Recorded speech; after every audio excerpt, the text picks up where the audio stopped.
qui va être annoncé en profil. Merci Seigneur. Amen. Béni. Il est bon Seigneur. Je comprends l'homme de Dieu qui disait goûtez et voyez combien le Seigneur est. Le nom du Seigneur soit glorifié. Vous savez, quand on vient ici, quand on s'assied et qu'on commence à parler à lui, qu'on lui parle, il vaut son ciel de gloire. Tous les serviteurs qui passeront derrière nous diront quand on prie le Seigneur, il nous répond. Et quand il nous répond, c'est avec des bénédictions. Amen. Vous savez, les bénédictions, la présence de Dieu, ça vaut tout l'or du monde. Vous ne trouverez jamais ça dans le monde. Jamais, jamais, jamais, jamais. C'est Dieu qui le donne. Amen. Goûtez, voyez combien le Seigneur est. Que le Seigneur soit béni. Voilà, je vais lire un passage dans la parole du Seigneur, sans plus tarder. Un passage pas compliqué, mais un peu spécial. On entend rarement prêcher sur ce message-là. Je l'ai prêché l'autre fois à Calais, et j'avais à cœur de vous prêcher ce soir. Que le Seigneur soit béni. On va lire la parole de Dieu. C'est Paul qui parle à Tite, un des collaborateurs de l'apôtre Paul, dans 2 Corinthiens chapitre 7 et au verset 7. On va prendre au verset 6. Vous voyez ce qu'il est dit. Mais Dieu qui console ceux qui sont abattus nous a consolés par l'arrivée de Tite. Écoutez-moi bien. Et non seulement par son arrivée, mais encore par la consolation que Tite lui-même ressentait à votre sujet.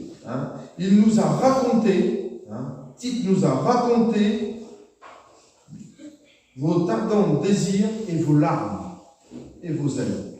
Qu'est-ce que Tite a pu raconter avec les larmes des Corinthiens? Qu'est-ce que le message des larmes a pu consoler? Qu'est-ce que Tite a pu dire avec ces larmes qui ont coulé sur la figure des Corinthiens? Alors, c'est tout un message que j'ai regardé. Et j'ai regardé cet hiver-là, j'ai consulté, j'ai vérifié les gens qui pleuraient dans la parole de Dieu. Qu'est-ce que les larmes pouvaient dire? Quel langage on pouvait avoir avec une larme? Quand une larme, elle coule sur la figure, elle ne fait pas de bruit. Mais pour Dieu, elle a un son particulier. Elle a un langage particulier. Que le nom du Seigneur soit béni. Sans aller plus loin, je voudrais qu'un frère que le Seigneur. Je demandais à mon Dieu. Gloire au Seigneur. Alléluia. Oui, Seigneur, pour mon nom, Seigneur, je t'ai besoin de toi. Seigneur, pour la gloire de ton nom, Seigneur Jésus. Merci pour tout. Depuis à ton réveil, l'honneur et la gloire. Le nom du Seigneur soit béni. Alors, on va lire un autre passage dans la parole du Seigneur. Quand je vous ai dit tout à l'heure, qu'est-ce que Tite pouvait raconter des larmes des Corinthiens? Et puis, il y a un texte que j'ai trouvé, parce que la parole de Dieu, elle est riche, que le nom du Seigneur soit béni. Et je l'ai marqué ici, que le nom du Seigneur soit béni. Voilà ce qu'il est marqué dans le psaume 6, au verset 8. On va le prendre au verset 9. Éloignez-vous de moi, vous tous qui faites le mal, car l'Éternel entend la voix de mes larmes. Et regardez ce qu'il est dit un petit peu plus loin. L'Éternel exauce mes supplications, l'Éternel accueille ma prière. Amen. Amen. C'est spécial, Seigneur. On sait que dans la parole de Dieu, c'est Paul qui nous le révèle. Il y a deux significations, il y a deux sortes de larmes. Il y a les larmes des yeux qui coulent, ça coule, voilà, on pleure de joie, on pleure de tristesse, on pleure dans l'amertume, il y a des larmes qui coulent sur notre visage, mais ceux-là, ils font des petites larmes, voilà. Mais Paul, il dit que Dieu illumine les yeux de votre cœur. Vous lirez ça dans le premier livre d'Éphésiens, au chapitre 1, au verset 18. C'est Paul qui prie, il dit que Dieu illumine les yeux de votre cœur. Et c'est important, mes frères et sœurs, parce que lorsque le cœur pleure, il fait des plaintes devant Dieu. Et c'est ceux-là qui sont exaucés. Je vous dis de la part du Seigneur, j'ai regardé, j'ai vérifié. Alors, j'ai marqué ça dans un message particulier de nos larmes peuvent aller vers Jésus. Il dit, il entend les bruits de mes larmes. Et des fois, bien souvent, dans notre vie de tous les jours, dans le monde, voilà, on pleure pour diverses raisons. Mais dans notre vie spirituelle, des fois, on pleure. On pleure pourquoi? Parce qu'on a besoin d'avancer avec Jésus. On a besoin d'une bénédiction particulière avec Jésus. On a besoin de pleurer sur nos enfants. On a besoin de pleurer sur nos foyers, sur notre mari qui n'est pas chrétien ou sur notre compagne qui n'est pas chrétien. On a besoin de pleurer. Et c'est important. Et puis, je pensais à un passage dans la parole de Dieu.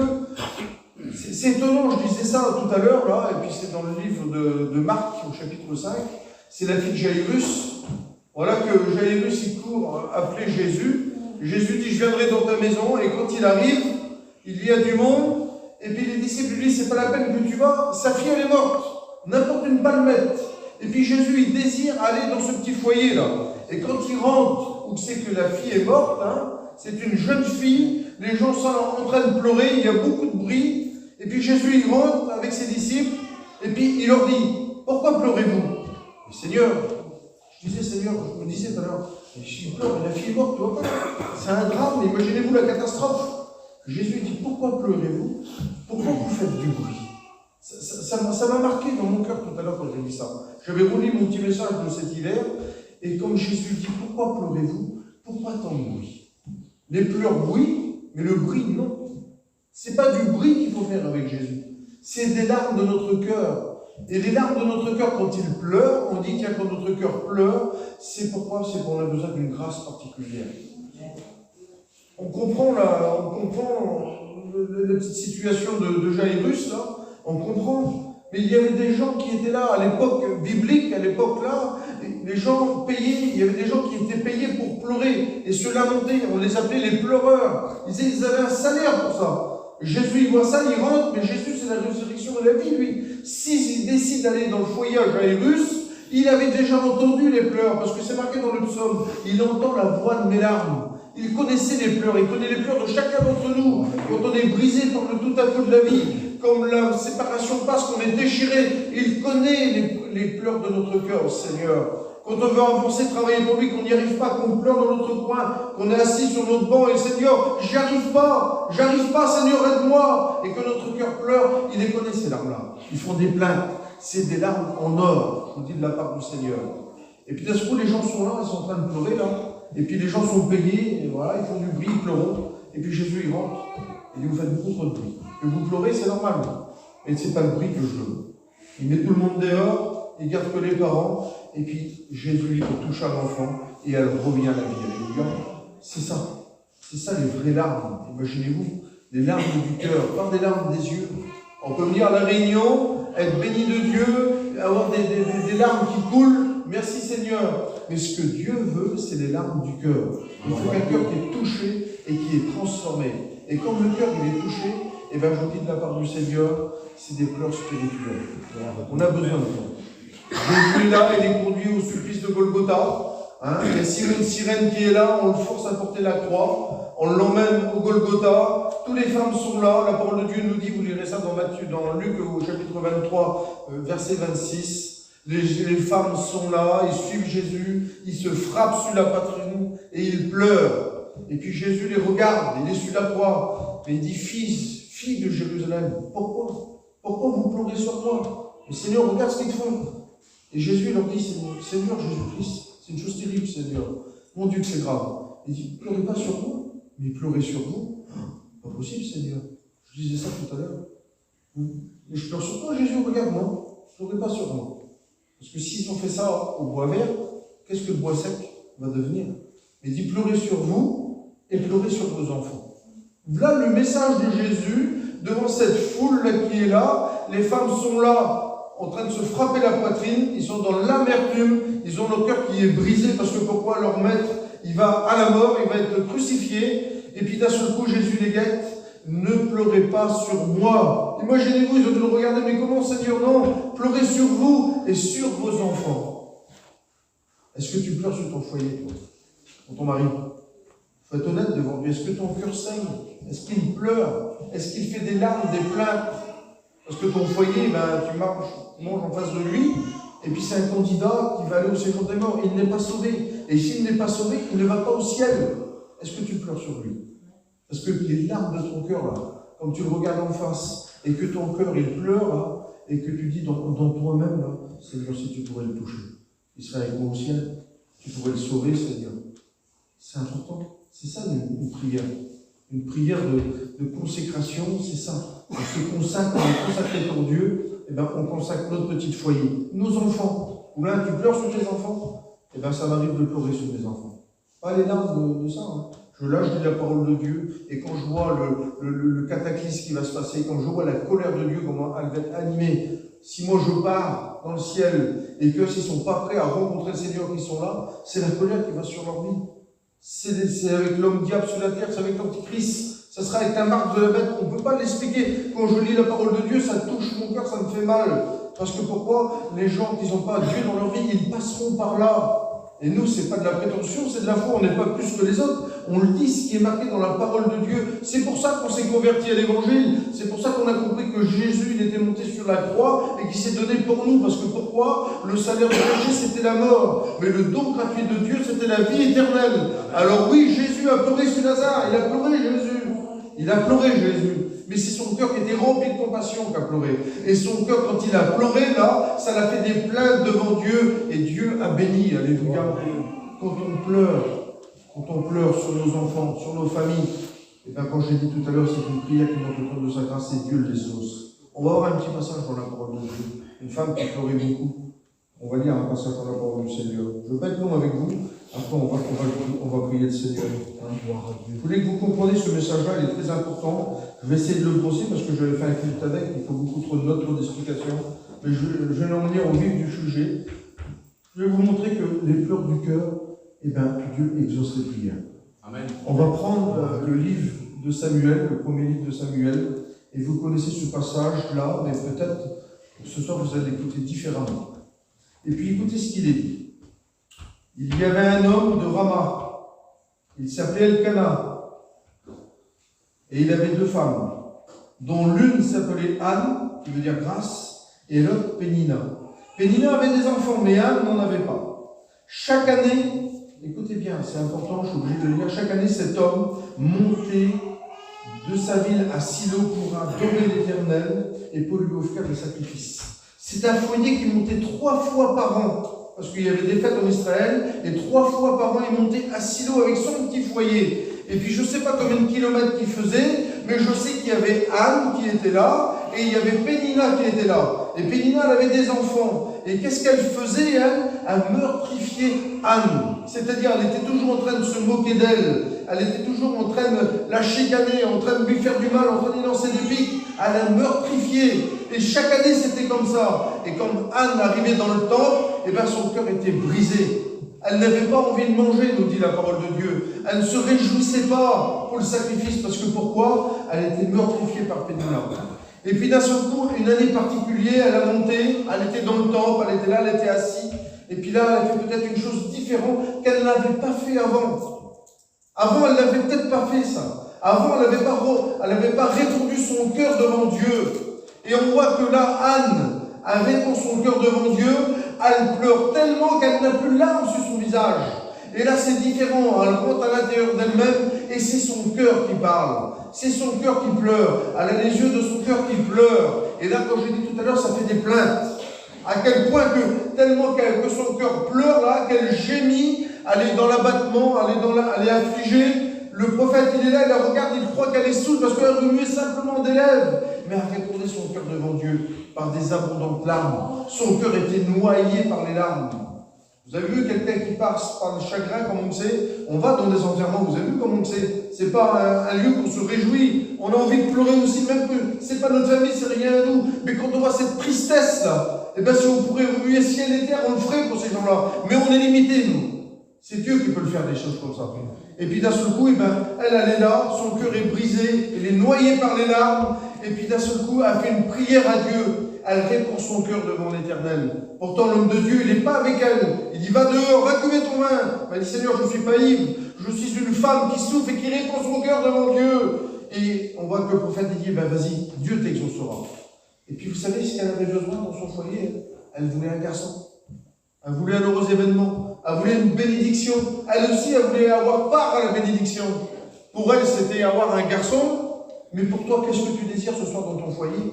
C'est quoi la plainte de ton cœur ce soir? Est-ce que tu vas répondre ton cœur devant Dieu, le répondre, c'est-à-dire de mettre tout ce que tu as là devant le Seigneur? Regarde, Seigneur, mon cœur, il est brisé, il est en miettes, il est noyé par les larmes. Jour et nuit, je pleure dans mon lit. Je gémis, Seigneur. Quand est-ce que tu vas exaucer la prière de ta servante ou de ton serviteur? Tu as le droit de le dire, parce que c'est pas parce qu'on est chrétien que les prières sont exaucées tous les 30 secondes comme ça. On a des vieilles prières, on a des vieux dossiers, et on les attend patiemment que Dieu étend sa main, qu'il rouvre son ciel de gloire. Quand on pleure et quand on prie là, que la bénédiction tombe sur nous. Et d'un seul coup, elle s'en attend pas. Elle est là, elle est en prière, elle répond son cœur devant Dieu. Et puis d'un seul coup, qu'est-ce qui se passe?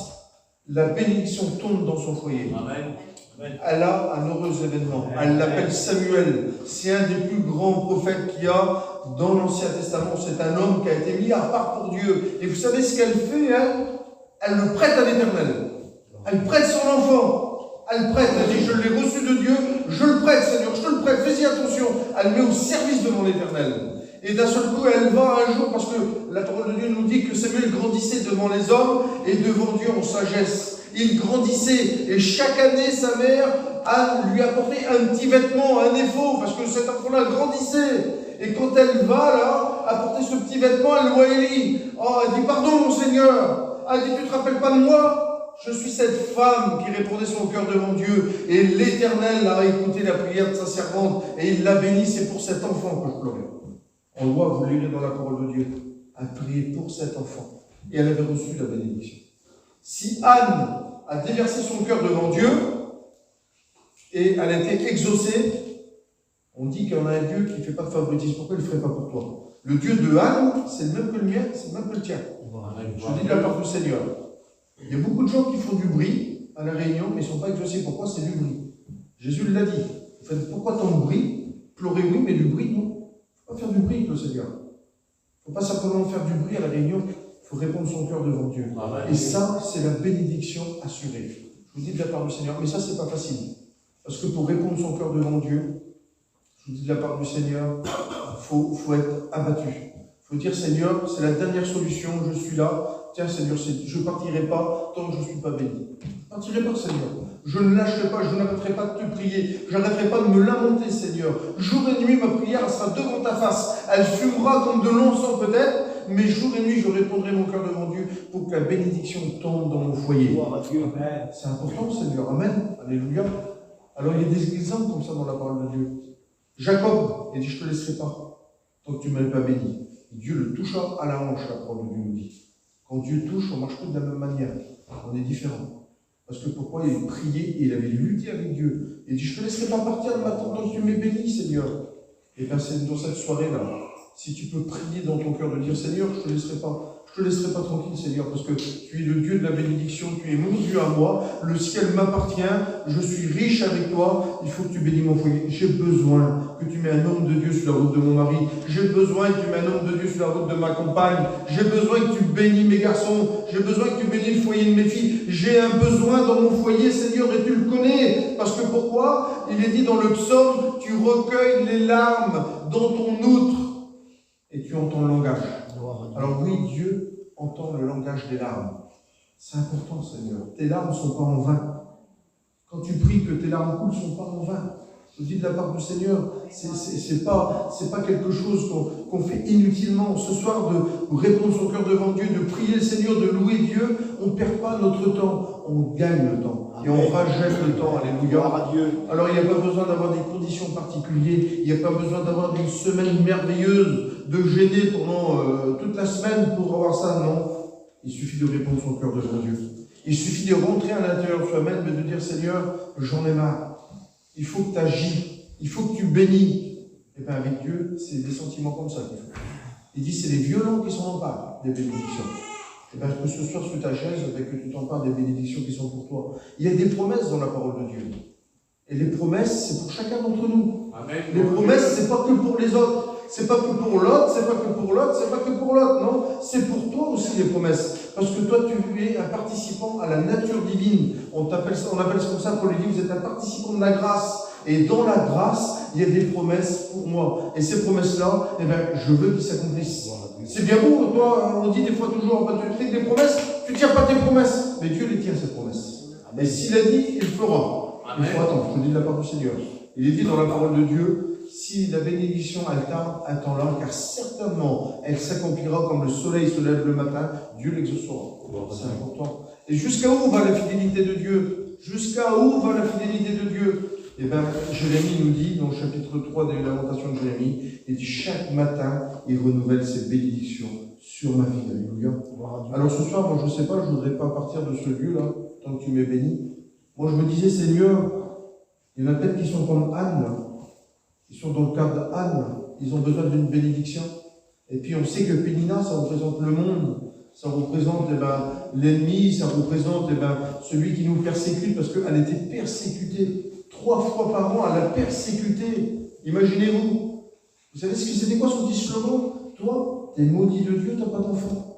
T'es maudit, toi. Quelqu'un qui n'avait pas d'enfant, c'est quelqu'un qui n'était pas béni de Dieu. T'es pas béni de Dieu. Regarde, je suis béni, j'ai des enfants partout. Alors imaginez-vous son cœur. Imaginez-vous, hein, vous êtes des mamans. Imaginez-vous son cœur. Elle avait des petits-enfants, puis elle n'en avait pas. Imaginez-vous, pourtant, qu'est-ce qu'elle a fait? La parole de Dieu nous dit qu'elle n'avait rien fait.